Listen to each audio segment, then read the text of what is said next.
Welcome to our Primetime Alive presentation addressing protein and food safety concerns for older adults. I'm Vicki Newell, and I manage the Primetime Alive program here at Mary Greeley Medical Center.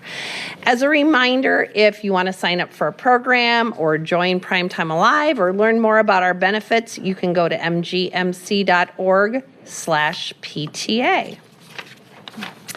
Our presenters today are Kayla Moorhead and Delaney Eitman. Kayla and Delaney are both clinical dietitians at Mary Greeley's Diabetes and Nutrition Education Center. Delaney is going to go ahead and provide more information about their backgrounds. Please welcome Delaney. All right, thank you all for being here. Thank you, Vicki, for that warm welcome. As she said, my name's Delaney and this is Kayla. We both work here as registered dietitians. Kayla has been here for the last 7 years. She's currently training to become a weight loss specialist. I, however, have only been here 7 months. I also did my dietetic internship here and I loved it so much that I decided to come back. We are also proud ISU alumni, so go Cyclones. Yep. So, like Vicki said, we're addressing protein needs and food safety concerns for older adults today. So, our objectives are going to be covering general protein recommendations, malnutrition, and protein's role. You guys scooch over, I can't hear you. And then foodborne illness, as well as some food safety information. So, does anybody have any questions before we go ahead and get started? Anything you want us to make sure that we cover right off the bat? Just give a holler down here. Okay. All righty, We'll just go ahead and get started then. All right, so first we'll be talking about protein. Starting with some protein myths. Has anybody heard anything about protein and they didn't know it was factual or not, or if they've heard something that just kind of felt off the wall during a conversation? Go ahead and shout out. Helps you feel full. Yep. That's a good one. Yes, it is. Yep. Anybody else? It's a good start. There's no wrong answers. That it's mainly in our meats? Yeah. Meats and meat products? Okay. So those are both true statements. Yep. Some myths that we hear commonly in practice include that protein is bad for your kidneys, that it can cause weight gain, that it turns into sugar, among some others that are on this slide here. These are some of the common ones that Delaney and I have either heard or that we know exist out there. So we plan to address those today. So getting us started, what are proteins and why are they important? Protein is one of our macronutrients that we need. It is made of complex molecules that provide most of the work in our cells. They help maintain structure, function, and help regulate our body systems. So how do our bodies process this type of protein? Protein digestion and absorption occurs first starting in our mouth with our salivary glands, going through our GI tract. Final absorption occurs in our small intestines. It's fun to know that protein is broken down into amino acids, and that is what is absorbed into our bloodstreams. Protein is one of our 3 macronutrients. Can anybody tell me the other 2 macronutrients? What is your term macronutrients? What is the meaning of that? Yeah, that's a good question. So macronutrient is our macro meaning big, and those are the big molecules that make up food, essentially. That was a good question. Yep. So one would be carbohydrates. Yep. And fat. Yep. Yep, you exactly. got it. So protein through our life cycle. In infants, we know that they need a lot of protein because they're growing, they're moving, they're building those muscles. And older adults tend to need more for a number of different reasons, but we kind of see it stay pretty consistent through toddlers, through middle-aged individuals. We consider anybody age 65 and older to be an older adult for the purpose of this presentation. General protein recommendations for older adults range from 1 gram per kilogram to 1.4 grams. Okay, so as Delaney touched on already, our protein needs are typically going to increase with age. So generally speaking, most older adults should be aiming for at least 1 gram of protein per kilogram of their current body weight. This can vary though depending on if they have any chronic illnesses or any wounds that they're trying to heal. Ultimately, we recommend speaking to a professional to be sure that you're getting the needs that are appropriate for you. So how do we calculate our protein needs might be a question that you might ask in this situation. Yeah, and you guys can follow along if you would like. I'll run you through this. For our example individual here, they're going to weigh 180 pounds. So you're going to take your weight in pounds and divide that by 2.2, and that'll give you your weight in kilograms. You then multiply that number by 0.8, and that is going to be what we consider the recommended dietary allowance, and that's more applicable for those under 65. Otherwise, if you're above 65, you can take that number and multiply it by 1. So with our example individual, 180 divided by 2.2 gives us 81.8 kilograms for a total of about 65 grams of protein per day if they're under 65. With that being said, we encourage that this protein goal you're aiming for is spaced out throughout the day so you're not fixing it into one spot in one meal or one snack. Oh, yeah. Go ahead. Did you say, could we go to the Yeah. previous, did you say take your weight in pounds and if you're over 65, divide it by 1? You're going to multiply it by 1. So essentially, if you take your pounds divided by your 2.2, that's how you get to kilograms, and you'll just leave that number alone for the 1. So if I was 65 and older for this example, it would just be 81.8 grams of Because you protein. multiply it by 1 gram and you'd get the same number. So grams to ounces is 23 or something? How do you convert grams to ounces? Good question. Typically, all protein recommendations are in grams, along with anything on a nutrition facts label. Those are all going to be listed in grams too. And yeah, the portion is going to be more for something like meat. That'll be recommended in ounces, and we'll cover that a little bit more too. So it's a great question asking about the grams to ounces conversion. Can I just say quickly, and if you'll repeat this? Yep. It says here that 1 gram equals 0.0353 ounces. Point zero three five. 30. Point So- 0.0353 ounces. So 1 ounce, 1 gram. 1 gram equals 0.0353 ounces. Yep. Wow, that was a mouthful. So going the other way is 30. 30 grams equals 1 ounce, about. Yep. Yep. Well, 7 grams for our conversion purposes. We'll touch on this more in a second. Sorry, we're getting a little lost here. So moving on, what foods contain protein? We have 2 different types of sources. We have complete sources and incomplete sources. What makes a source incomplete versus complete is the essential amino acids that we're talking about. So our body requires 20 amino acids. 9 of those are which are essential, So complete sources are mainly those animal products like meat, eggs, dairy, cheese, yogurt, while there are 2 more that are plant-based, such as beans and lentils on this list. Incomplete sources have a majority of those essential amino acids. They might be missing 1, 2, or 3, and by pairing those together, you can make a complete source. So again, those are more plant-based sources like nuts, seeds, legumes, tofu, rice, vegetables. So complementary proteins are those 2 incomplete sources combined to make all 9 essential amino acids. So for example, beans are low in methionine. So by consuming a grain, nut, or seed with those would complete the protein source.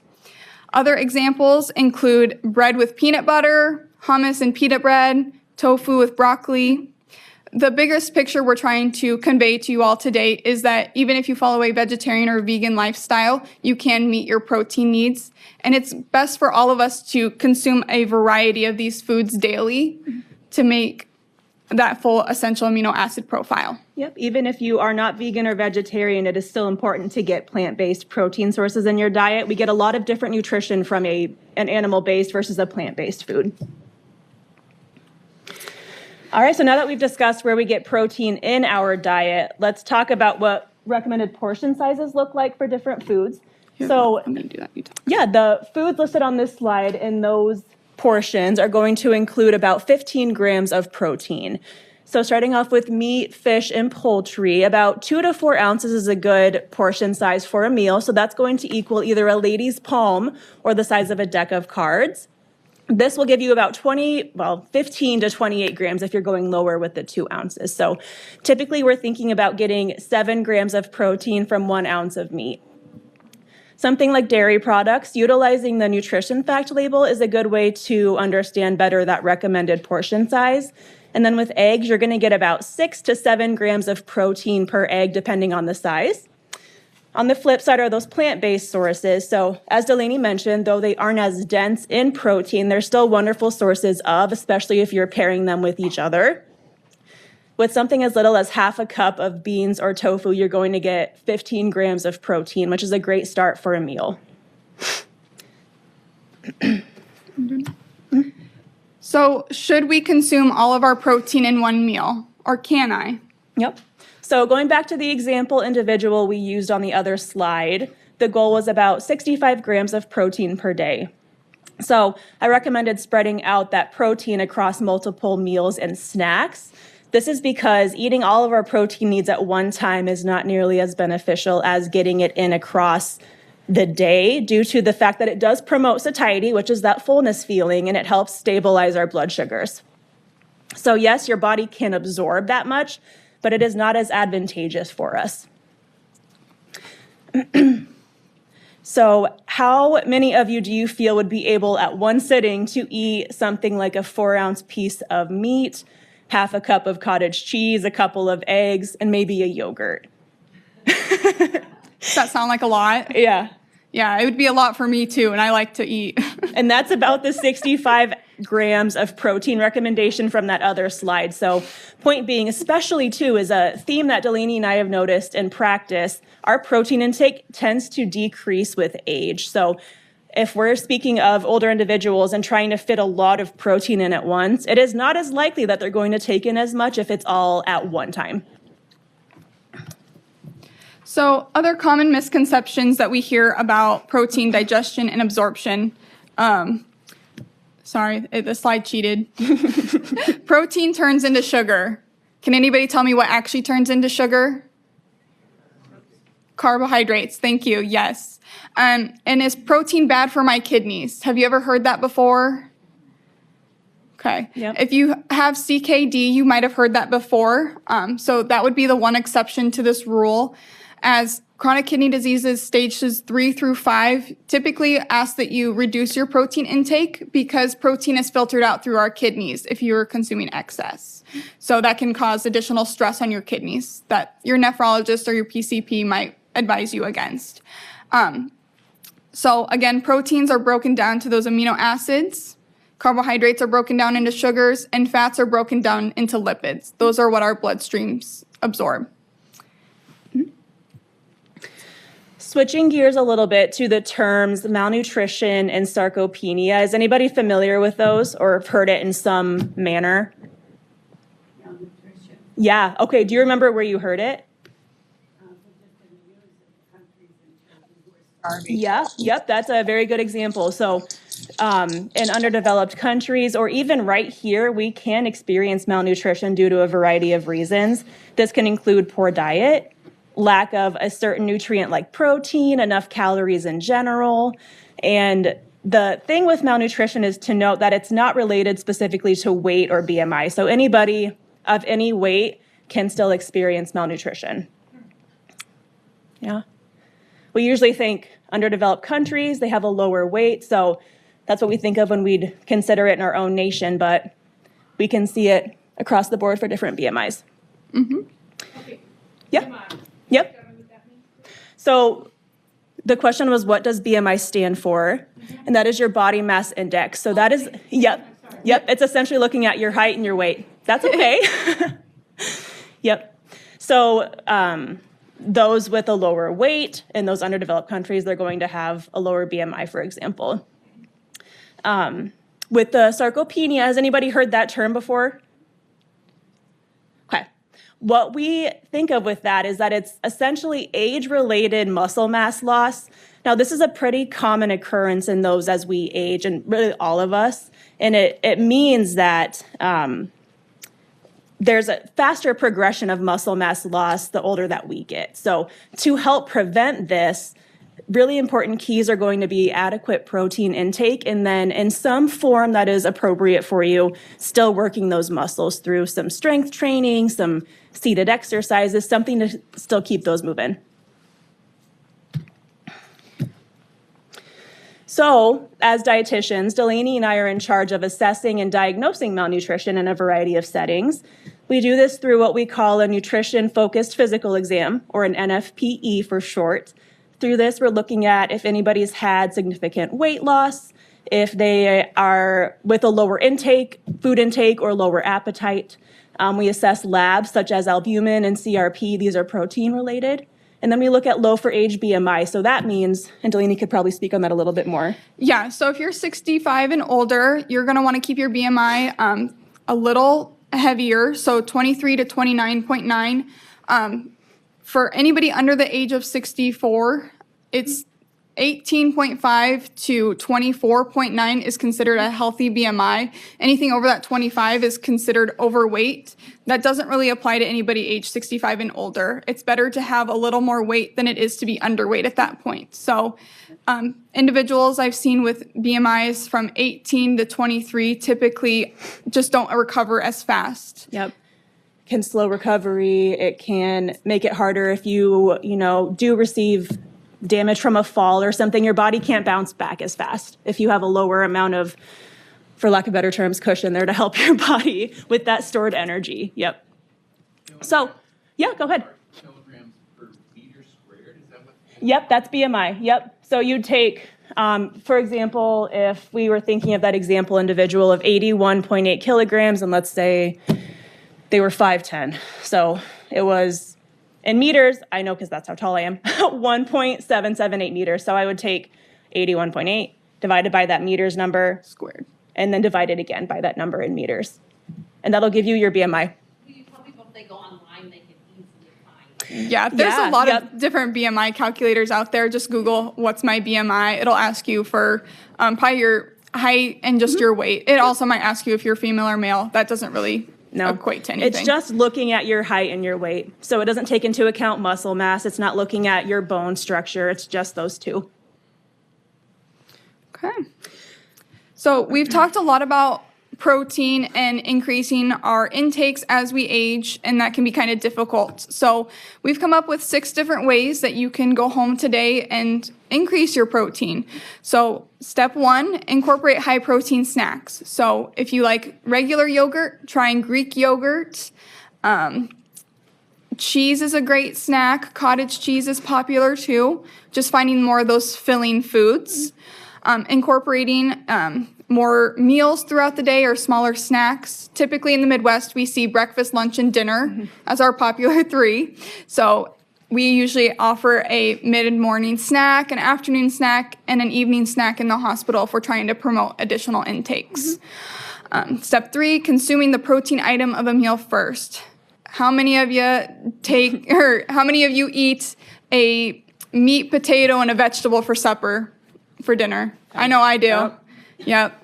That's pretty common. So eating that protein item or meat first can really help with that early satiety, making sure you're getting that intake at least before focusing on the starch or the non-starchy vegetable.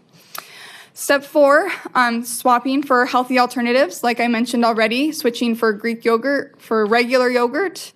Nut butters are also pretty common. I know a lot of people that like the creamier peanut butter. They like to drizzle it on ice cream, piece of toast. Those are pretty popular. 5, adding a protein item with each meal. So centering your meal around that protein source.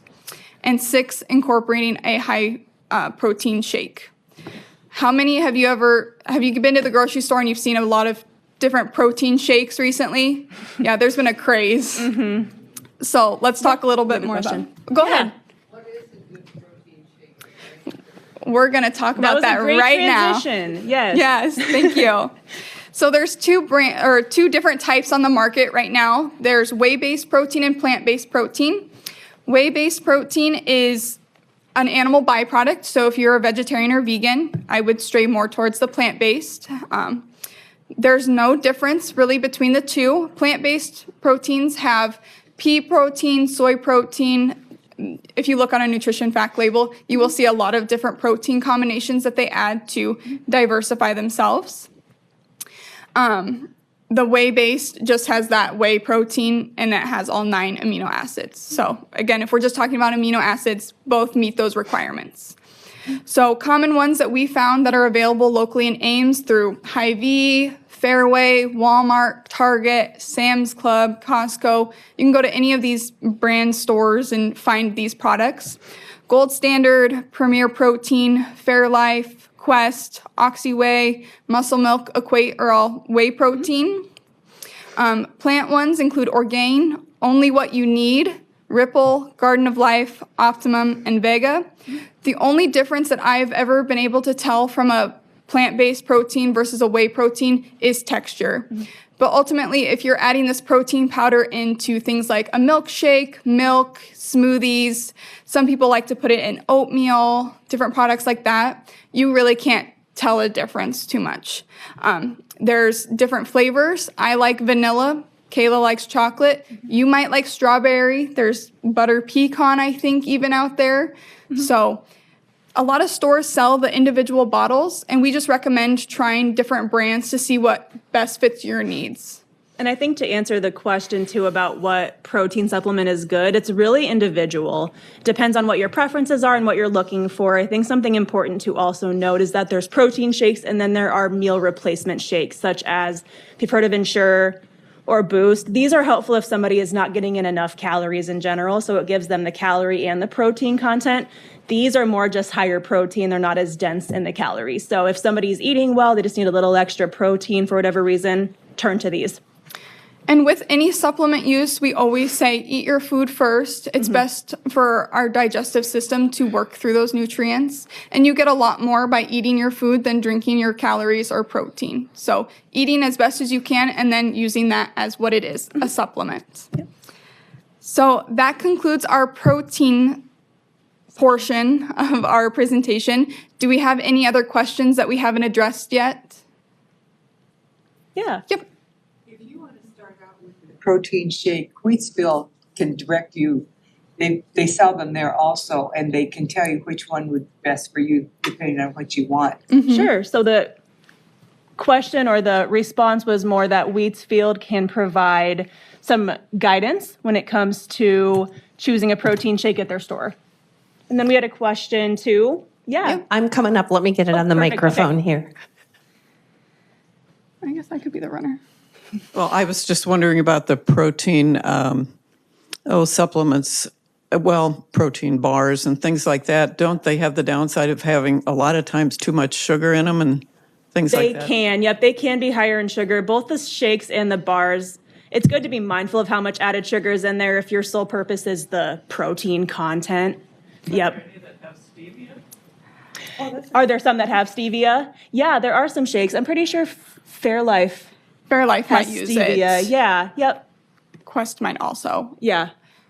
Well, recently with my physical, I had a complete metabolic profile drawn. And when it came back, I was out of normal. I was above the normal range for my protein. Okay. The total protein. Yes, it was the total protein on the complete. So I don't know if that means anything, really. The rest of my CMP was pretty normal. So if you could address that. So we don't look at total protein in the blood. We look at, again, that albumin and that C-reactive protein. Those really tell us inflammation and how much your body is getting. So we would need to look at those two because you're... Yeah, my albumin and they didn't do CRP. They didn't see. Yeah, that's not common with the CMP. Yeah, but and the albumin was fine. It was just this one thing. So maybe it doesn't mean anything. Oh, it would mean something to a doctor of some sort. So I can't Might speak be to helpful that. too if we. I'm had waiting a for better him to medical get back with me. It Yes. must not be that important because he hasn't gotten back with me yet. It could be helpful too to have a a more whole understanding of your medical profile and your picture, which is another important part of our job, is taking that whole, The big picture. person, Yep. and looking at it that way. Yep. I'm sorry, my question about BMI, because my BMI was below this number, and I got back something from on my results. It was just there, like it must have popped up, that I was malnourished, and I didn't think it was malnourished. Okay. Because my BMI was not in the range you mentioned for the age. It was a little lower than that. So I guess they just automatically decide, because that's what it can, it's like an indicator or something. Yes. How is malnutrition diagnosed? How do you diagnose it? Yep. Okay. Sorry. It's fine. So we look at a few different factors. What we're looking at, and this is when we are physically assessing somebody, if possible, we're having a conversation with them to learn quite a bit more about their diet and their nutrition. We are looking first physically at them. So the nutrition-focused physical exam is when we're looking at any potential muscle or fat mass loss. So we're assessing certain parts on our body to see, okay, if they've had weight loss, where have they had that loss from? Are they retaining any fluid? And these are common spots that we're checking for that. So that's one sign. Yep. So for example, we were just talking to Vicky earlier. If you have a depression in your temple, that could indicate some muscle loss, or If your collarbone's protruding, naturally women's stick out a little bit more than men's. So if men's are protruding, that's kind of a big A sign. indicator for us. Yep. And then we're also looking at, through talking to them about their diet and their nutrition, has their appetite been lower? Are they eating less? And if so, for how long? Is this in relation to anything certain? Have they been not feeling well, vomiting? New medication. New medication, yep. So that gives us a more wholesome picture. And then we're looking at the labs that Delaney mentioned. So albumin and CRP are both indicators of protein status and inflammation. It tells us if your body's in a state of inflammation, if your protein levels are low. So more so we look at, like in the inpatient setting, if somebody's albumin is pretty low, that's a sign for us of potential malnutrition. And I guess it would be important to say albumin is normal between 3.5 and 5 grams per deciliter. So if your albumin is 3.4, 3.3, you're still going to be okay. We get really critical about anything less than 3 for the most part. Yep. If that helps anybody. And this is just a plug for my chart. So if you have my chart, you get, not only do you get to see your results quickly, but you also can see the doctor's notes about, after he's read the results from your tests, and probably before they even call you. So Yep, that's my chart perk, is that you see it before they even give you a call. Sometimes it Exactly. can be advantageous. I noticed that older adults need more protein, which surprised me. But how many grams of protein are recommended for women and men, of age 75 or 80? Sure. So everyone's going to be a little different, like we said. As long as you can get yourself, so whatever poundage you weigh divided by 2.2, you're going to multiply that by 1 to 1.4 is going to be your range. So ideally, daily, you would want to, if that 180-pound individual needed 82 grams of protein a day, that would be their minimum goal for the day. But they could probably consume up to, let's say, 105 grams. So anywhere between 82 and 105 grams of protein is going to be adequate nutrition for them. And so really, just to make it easy, it's really just your weight divided by 2.2. Yep. And that's the number of grams of protein you should have in a day. Yep. As for a minimum. those 65 and up. Yep. For those exactly. 65 and older. Okay. And it could be more. So like I mentioned, if somebody is trying to heal a wound, you need more protein. If you have a chronic illness such as chronic kidney disease, like Delaney mentioned, depending on the stage, you might need a little bit more. If you're going through dialysis, you might need more or need a little bit less to help take some of that burden off your kidneys.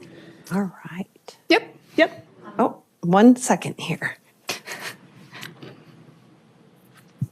So does your absorption of protein decrease as you age? Yes, it Good can. question. Yep. Yep. When we think about our GI tract and specifically the microvilli that are in our small intestines, those are like our finger-like structures, those help absorption. So those just deteriorate as we age generally. So it's always better to have more than less. So if you need a supplement, do a supplement. Yep. Question about a multivitamin. and also about fish oil. I just saw a study that fish oil can possibly lead to stroke, or that people, well, I guess a better way to say it is people that were on fish oil had more strokes. I haven't seen that study. I have not Yeah. heard that yet, but Nope. I mean, that's nothing we're addressing today. So I would definitely bring that up with your primary care physician. So you don't have a recommendation about a multivitamin? Yeah, honestly, multivitamins. So he just asked about a recommendation Yeah. about a multivitamin. Yep, absolutely. So usually it's a pretty safe bet that we could all benefit from some type of general multivitamin. If it's the, over 65 population, there are the silver version of things. That means it's, more for that age group, or 55 and up, those types of things. The amount of the vitamins and minerals will vary a little bit based on the age range. So typically I think of that as more an insurance policy. If you don't get enough of something in your diet, that helps to kind of provide the coverage needed. And then if nothing else, you essentially excrete it out through urine if you don't absorb it through the vitamin. That was a good question. Yeah. Alrighty, I think we're going to move on. We're running a little lower on time. So jumping to our foodborne illness and food safety segment, we're going to be starting off with some myths again. Yep. So again, if there are any myths that you guys have heard regarding foodborne illness or food safety, please put those out there for us so we can make sure to address them, whether that be with cooking or storing foods, Temperature-related temperatures, things, yep. thawing. Yep. No answer's a bad one, even if it's on our list. I think, are you supposed to completely cool down something before you put it in the refrigerator? Yep. So the question was if we should completely cool down foods before we put them in the fridge, and I will actually be covering that. Thank you, Vicki. Anybody else? Any brave souls? Yeah. It's been, I don't know, if it's been out longer than 2 hours, then you just throw it. You got it. You got it. Do you want to do this part for us? Repeat what she said. Yes. Yep. So she's not leaving things out on the counter for more than 2 hours, and if it is over 2 hours, she's Toss it. throwing them away. And if I've had it, it's if I cooked it and it's in the refrigerator longer than 5 days, it goes in the trash. Okay, yeah, for some products that Yep. definitely is, appropriate. So Yep. tossing food after 5 days. Okay, yes. Do you go with the no deeper than 4 inches? The shallower the pan, the better. Yep. Yep. So the question was pan depth, essentially, and properly storing foods. Okay, so just covering some ones that Kayla and I commonly hear. The last meal is what the last meal I ate caused my foodborne illness. It was just a 24-hour bug. I didn't have a foodborne illness. I just ate at a restaurant 45 minutes ago. I'm already feeling sick. That caused a foodborne illness. I don't need to temp my meat. I know when it's cooked just by looking at it. Eggs, especially hard-boiled eggs, you don't need to be refrigerated. When a food label says used by, it's immediately bad after that date, and we should throw it out because it can make us sick. And it's okay to let our meats thaw on the kitchen counter all day. So getting into this a little bit more, has anyone been in, contact, I guess, with someone who has had a foodborne illness or, kind of heard of their experience with that? Yeah. It's not great, I can tell you that. Yep. So what is a foodborne illness? Yep. So a foodborne illness is something that we contract through foods because they are contaminated in some way or another, whether that be through bacteria, chemical substances, or some type of a virus. And on this slide in particular, it's going to cover the top 5 foodborne illnesses that cause illnesses, hospitalizations, and deaths in our country. So what increases our risk? Everyone is at a slight risk. Those age 65 and older at our increased risk, along with children under 5. They don't have their immunity built. People with a weakened immune system, think of somebody going through cancer treatment, for example, and pregnant women. They're told to stay away from a variety of foods that can cause foodborne illness.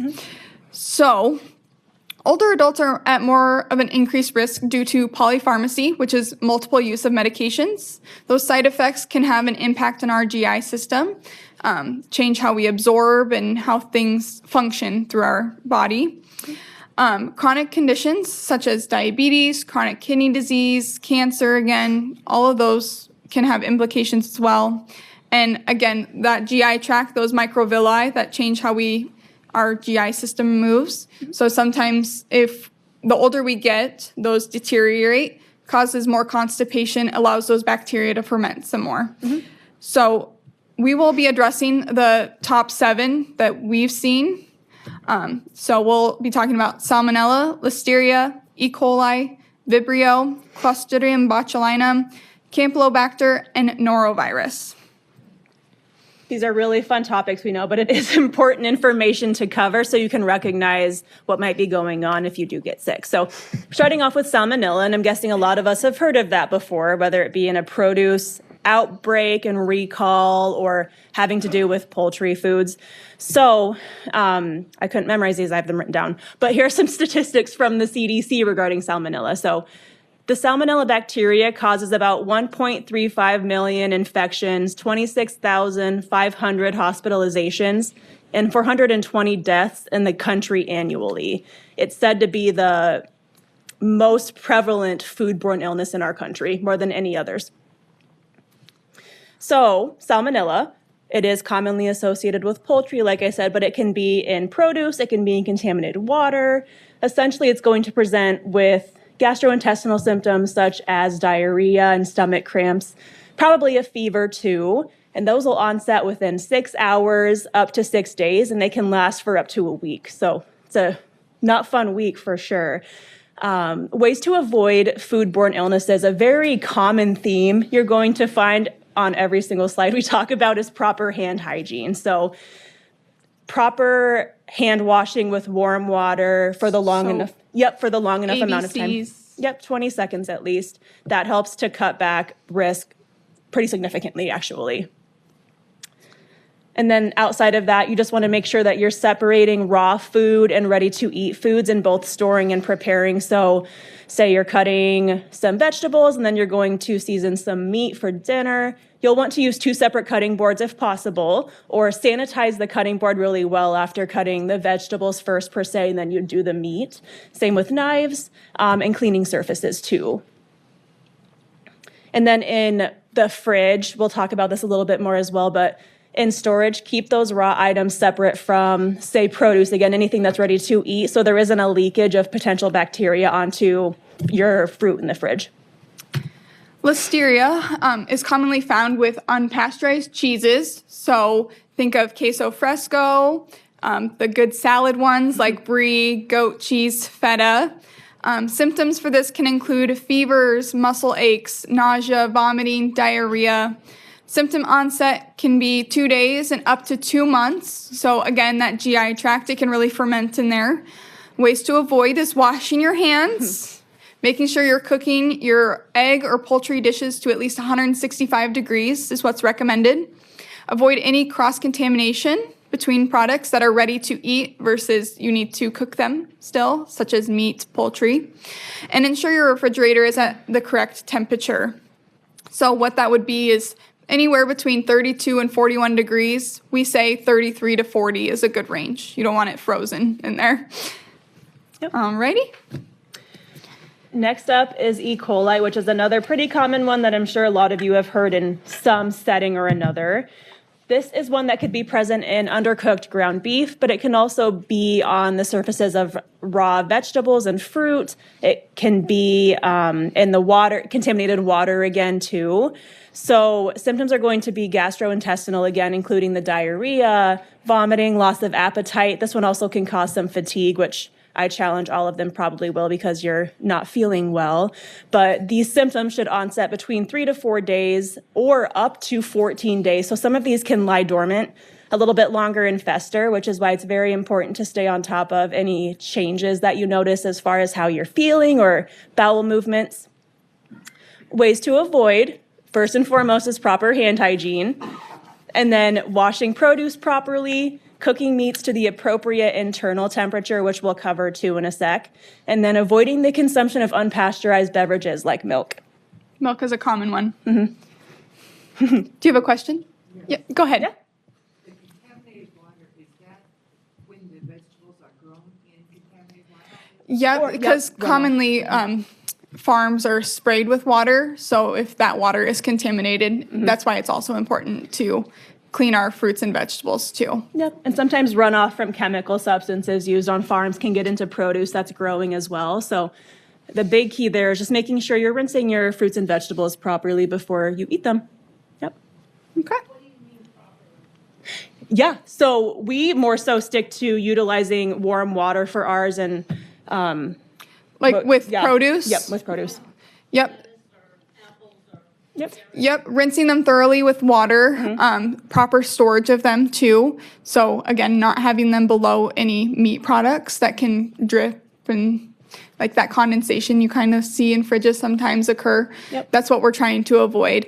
Some people like to use vinegar. I know baking soda is a common one. It's just up for personal preference. Sometimes it can make your food taste a little bit different too. Yep. And there are some sprays out there that people use for cleaning produce, and we don't deem those as necessary. So our thing is more so just making sure you're getting it with adequate water before you consume. Yep. Yep. Yeah. Alrighty. Vibrio, commonly found with fish and shellfish, either in rivers, saltwater locations. Symptoms include diarrhea, stomach cramps, nausea, vomiting, fever, and chills. Symptoms can begin anywhere from 24 hours to 3 days. Ways to avoid: washing your hands. Avoid eating raw or undercooked oysters, shellfish. If you're a sushi fan, just making sure that you understand that that's a risk that you're taking by consuming undercooked foods. And then I don't know if this is so much a fun fact, but I thought it was kind of fun.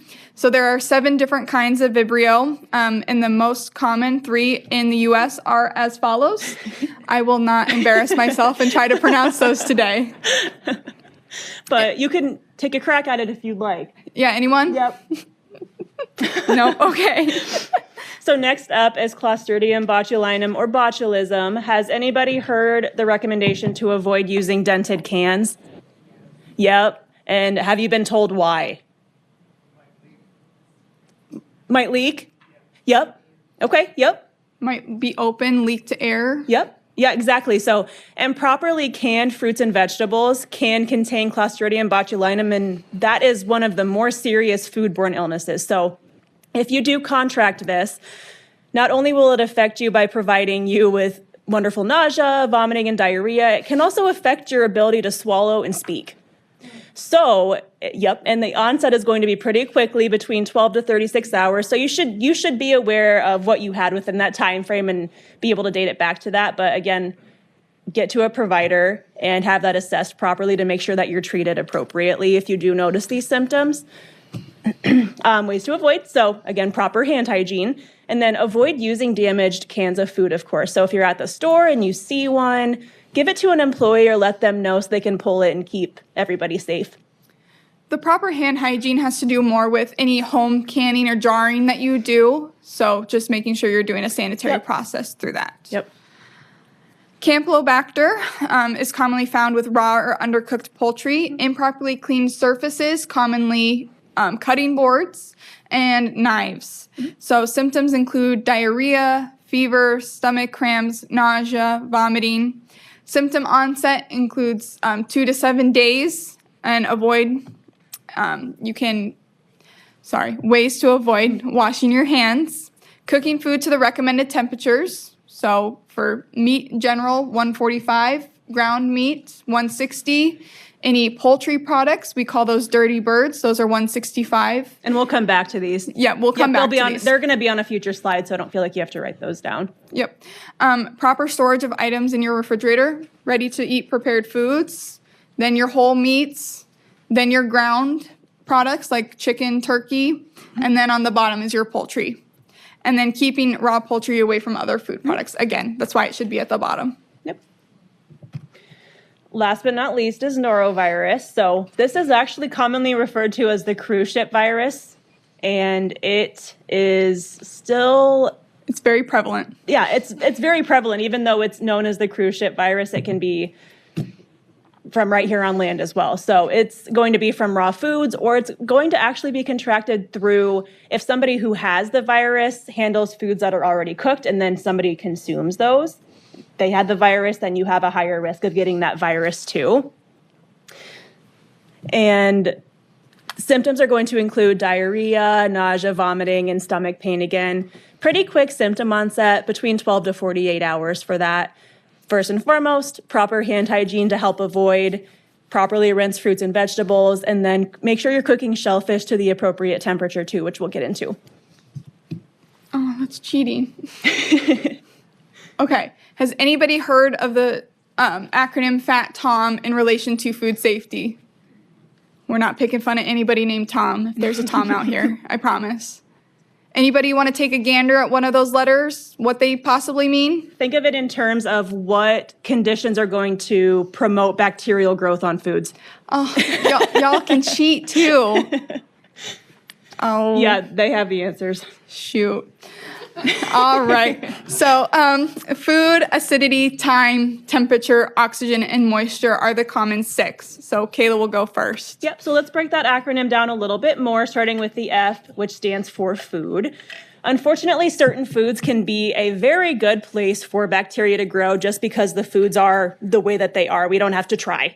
This can include higher protein foods, so think like meat, milk, and eggs. The next letter is A for acidity. Bacteria grows the best in low acidic conditions. So again, thinking back to the higher protein foods, vegetables, pasta, these are going to be where more bacteria can grow because of the acidity of it. So it's crucial to make sure you're storing these properly.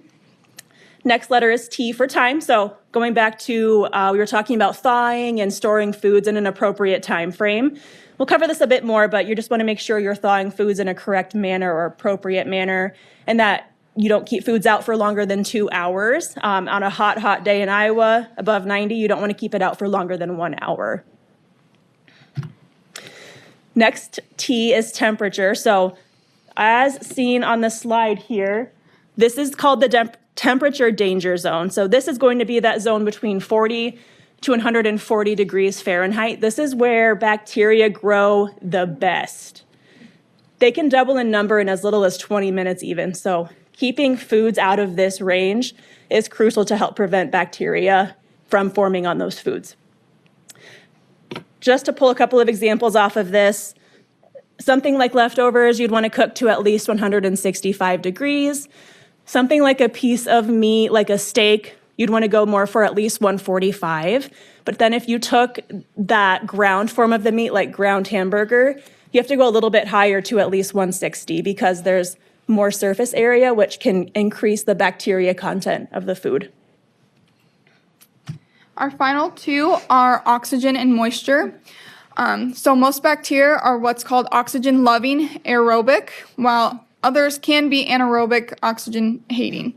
So the storage of foods is important. So making sure you're sealing your food properly. Ziploc bags. If you guys have seen those food vacuum sealers recently, those have become popular. That just keeps food in that negative oxygen environment. Thank you, Kayla. Moisture. So a higher water content foods like those meat, dairy products like yogurt, cottage cheese, those tend to go bad quicker because of that moisture content. Things like bread, if you keep them in the plastic bag in your pantry, for example, on hot, humid days in Iowa, you can find that those will also mold quicker if the humidity gets in there too. Mm-hmm. So if you find that bacteria is growing in something that should be considered a dry food like pasta, you might need to check what your storage system you have going on at home. Yep. So ways that we can stay safe is by checking our FDA recall list. So you can visit fda.gov to access this list. You can filter it by product type, dates, brands, companies. There's a lot of different things you could do here. The next best way is through our local news. They will let you know if there's any E. coli, salmonella outbreaks, and what products might be affected. So that's commonly associated with a lot of produce, especially lettuce, I feel like recently. Mm-hmm. Yeah. So this is what that website looks like when you pull it up. And as you can see, it's pretty small up there, but it'll give you the brand name, the description. So you can pretty specifically pick out if the food you have meets that batch number, such as with lettuce. Yeah. If you are concerned, if there's even a question whether it's safe or not, don't eat it. When in doubt, throw it out. Yep. Okay. All right, so let's finish up by looking at the 4 steps to food safety. And hopefully these do sound like a bit of review because we've hit on a lot of them already in this presentation. First step is going to be cleaning. So washing your hands properly, washing cleaning surfaces. High traffic areas are also listed on here. Step 2 is separation of those foods that are raw and the ready to eat ones. That way there isn't any cross contamination. So the list on here is a way to store items in your fridge if you're able to. Otherwise, if you cannot put meat on a different shelf, just make sure you're, for example, thawing something, you put it in a leak-proof, a sealed container. Yep. The final 2 steps are cooking, so making sure you're cooking those foods to the correct internal temperatures. Regardless of what the product was first, reheating it to 165 is recommended. Sorry. Threw me off, Kayla. Sorry. Whole cuts of meat, fish need to be at 145, ground meats 160, poultry, chicken, turkey 165. Again, ensuring that your refrigerator is between those 32 and 41 degrees Fahrenheit. We recommend anywhere from 33 to 40 degrees. Freezer, less than 0. You don't have to go much lower than that. Freezing at 0 is it's sufficient. Foods need to be stored within 2 hours after cooking or prepping the food. So we touched on that in the beginning. And then, so how would we go about thawing something from the freezer safely? Because we do a lot of different things here in Iowa. That's true. There are 3 primary ways to properly thaw food so you stay safe. They include the fridge, the cold water method, and the microwave. Does anybody already do one of these when it comes to thawing foods? Or do we leave it on the counter at all? It's okay. You can tell us the truth. We know. Yeah. When it's coming out of the freezer and I have to cook it for that night, and I just found out at noon, Yes. it's going on my counter. How long do you leave it on your counter? Until dinner time? Till it's thawed. Okay. Okay. So let's review a couple of the safer ways to do this, just so you're at a lower risk of any potential bacteria growth. First and foremost is the fridge. So pretty self-explanatory. You're taking that frozen item, putting it in the fridge, and allowing it the appropriate amount of time to thaw. So something like a tube of ground meat, just 1 pound, it can take a full day to properly thaw completely. Something like a turkey, it's Thanksgiving time. Let's say you have a 10-pound turkey you're trying to thaw. You'd want to give that at least 2 days. So for every 5 pounds of weight, you want to give it 24 hours to thaw. The next method is the cold water method. So you're taking the frozen item, you're putting it in a bowl in the sink in cold water, and you're either A, letting the faucet trickle over it constantly, and you're occasionally rotating the frozen food that's in a sealed bag, or you're changing that water out every 30 minutes to keep it cool. The microwave, self-explanatory as well. Put it in there on the defrost method, let it do its thing.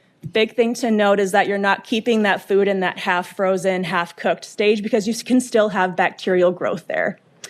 One other thing I'd note is that you can cook foods from their frozen state. It's just going to take about 50% longer than that time it would usually take you for something fresh or already thawed.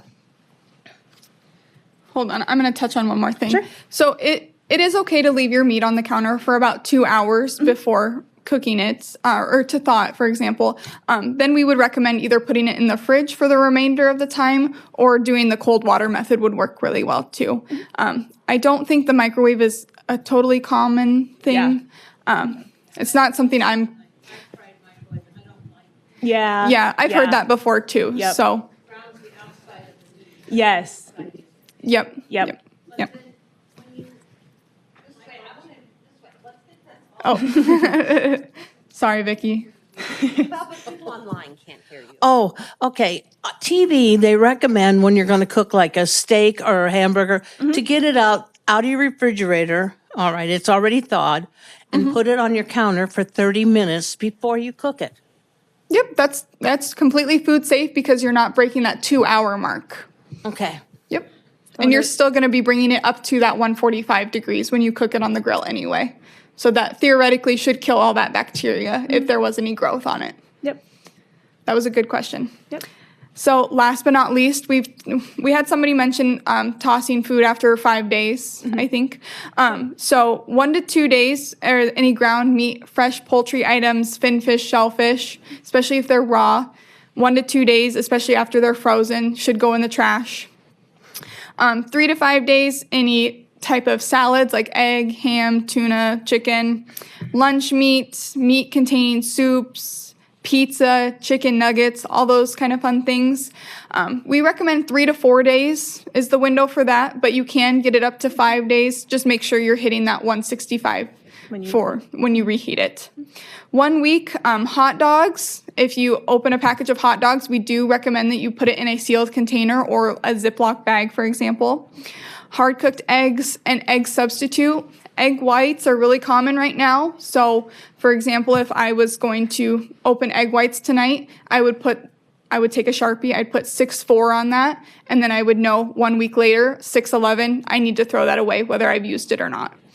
And then 3 to 5 weeks, eggs raw in their shell. The one exemption for this is if they're farm fresh eggs and you haven't washed them yet, those can sit on your counter for a couple weeks before you need to do anything about it. Those do not come from the grocery store though.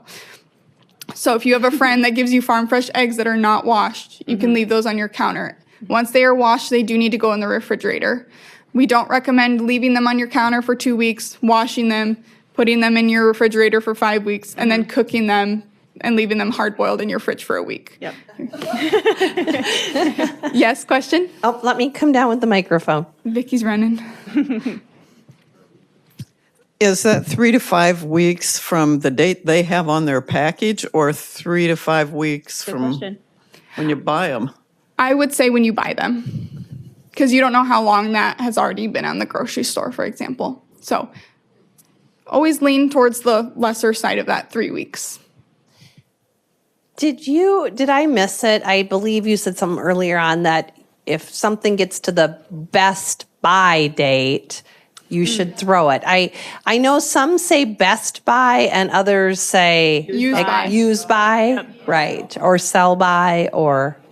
So the sell by is for companies selling products. So those are just fine after those dates. As for use by, best buy, usually the product is 100% effective, for example, or safe. You can still consume those products like milk. Sometimes the use by date is today and it would still be good for another 2 days. You got to use your sniffer to check. Sometimes our sniffers are broken, like with COVID. So if you ever question it, if you're ever concerned about it, when in doubt, throw it out.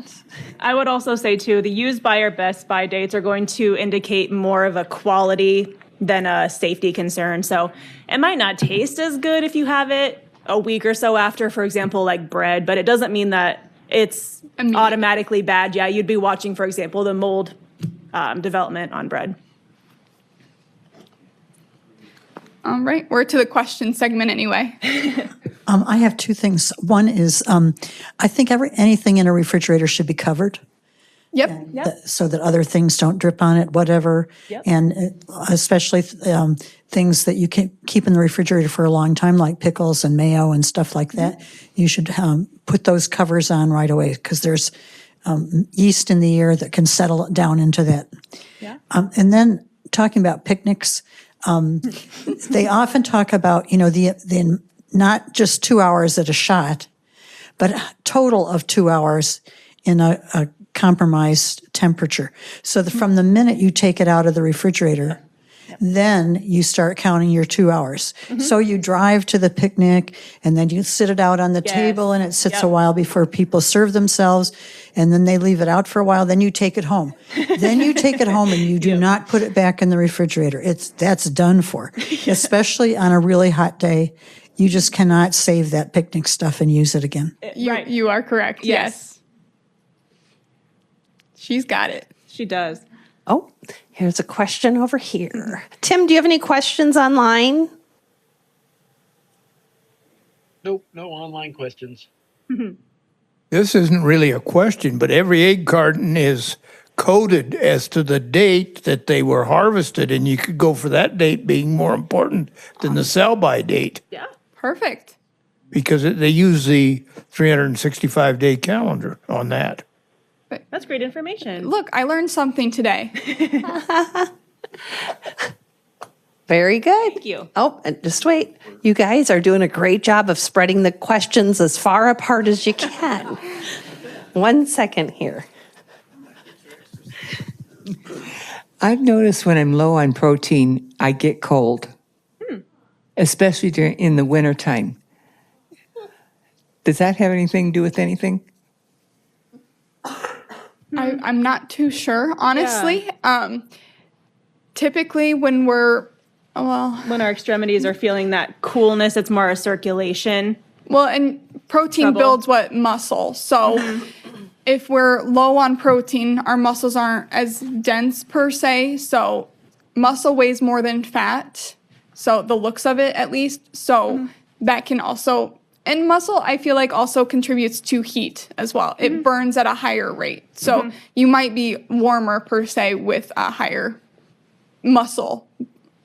Yep, muscle mass. muscle, Yep, and I thank do you. think that falls in line as well with, if you think about it, a lot of those who do say they get cold or experience coldness more frequently are those above 65 and older. The older that you get, the colder we seem to feel. So that could be a common theme as well. If we are losing the muscle mass, that sarcopenia that we talked about, it could be a little less of that warmth factor in our extremities.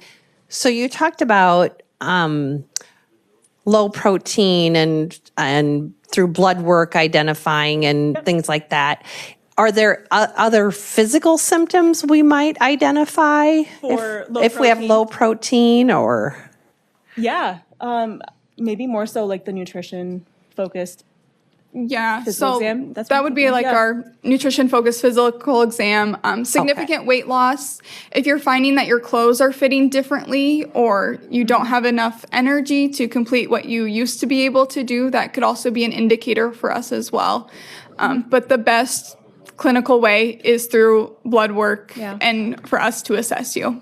And I would say too, if you notice that your appetite's gone down, if you are eating less, and if it's noticeable enough to you, that might signify some type of a problem with how much nutrition you're actually getting in, because you do know you best. So ultimately, that's why we ask the patients how much they're eating and what they usually do consume, and get a little bit better of a picture on that. That could lead to lower intake as well. Is there, and maybe you covered this, is there a point where you can consume too much protein? Yeah, that's the question that gets circulated as well.